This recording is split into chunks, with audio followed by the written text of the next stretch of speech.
ఇంక ఇదైతే షాపింగ్ చేసేటప్పుడే అండి. నేను షాపింగ్ చేసుకుంటూ నేనుంటే వాడి పనిలో వాడు అటు ఇటు పరిగెత్తుకుంటూ ఉంటున్నాడు. ఇంకా అందుకే ఇలా అయితే పని కాదని వాడి చెయ్యికైతే నా చున్నీ కట్టేసిన. చున్నీ కట్టేసి అయితే తీసుకెళ్ళిన.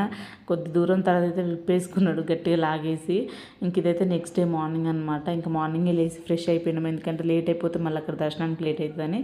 ఇంకా మార్నింగే జల్దీ లేచి అయితే ఫ్రెష్ అయినా నేను. ఇంకా మా హస్బెండ్ అయితే ఫోన్ మాట్లాడుకుంటూ మెల్లిగా కూర్చున్నాడు. ఇంకా మా మిజ్జు నేను ఇద్దరం ఫ్రెష్ అయిపోయినాం. ఇంకా తను కూడా ఫ్రెష్ అయిపోయి వచ్చినారు.